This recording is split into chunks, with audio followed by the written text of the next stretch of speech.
दोस्तों, आज मैं आपको सुनाने जा रहा हूं एक अनोखी राम कथा जो आपको हंसाएगी, रुलाएगी और सोचने पर मजबूर कर देगी। एक बार की बात है, एक राजा ने बहुत ही श्रद्धा से राम कथा का आयोजन किया और सभी ब्राह्मणों को आमंत्रित किया। राजा ने सबको राम कथा पढ़ने के लिए यथास्थान पर बिठा दिया। अब एक ब्राह्मण था जो अनपढ़ था, अंगूठा छाप था। उसे पढ़ना लिखना नहीं आता था।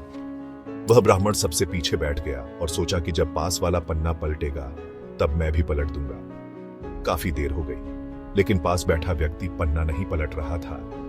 इतने में राजा श्रद्धापूर्वक सबको नमन करते हुए चक्कर लगाते हुए उसके समीप आए। तभी उस ब्राह्मण ने एक ही रट लगानी शुरू कर दी।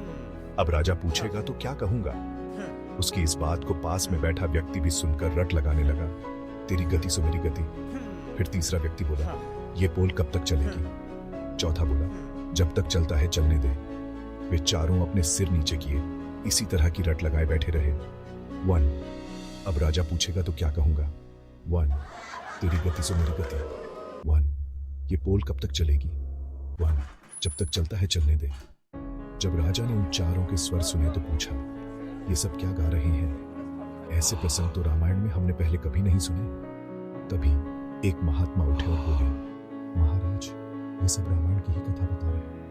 ये पहला व्यक्ति बहुत विद्वान है। ये बात सुमंत ने अयोध्या कांड में कही थी, जब राम, लक्ष्मण और सीता को वन में छोड़कर घर लौटते हैं। राजा ने फिर पूछा और दूसरा कहता है, तेरी गति सो मेरी गति। महात्मा बोले, महाराज, ये किष्किंधा कांड का प्रसंग है। जब हनुमान जी राम और लक्ष्मण को अपने कंधे पर बिठाकर सुग्रीव के पास गए, तब राम जी ने कहा था, तेरी गति सो मेरी गति। राजा ने आदर से फिर पूछा और तीसरा व्यक्ति, महात्मा, महाराज, यह लंका कांड का प्रसंग है। अंगद ने रावण की सभा में अपना पैर जमाया। तब मेघनाथ ने अपने पिता रावण से कहा, कि पोल कब तक चलेगी। राजा ने चौथे के बारे में भी पूछा। महात्मा बोले, महाराज, यह मंदोदरी की बात कर रहे हैं। मंदोदरी ने रावण से कहा था, आप सीता को आदर सहित राम को लौटा दो, अन्यथा अनर्थ हो जाएगा। तब रावण ने कहा, जब तक चलता है चलने दे। राजा इन सब बातों से चकित रह गए और बोले, आज हमें ऐसा अद्भुत प्रसंग सुनने को मिला जो हमने आज तक नहीं सुना।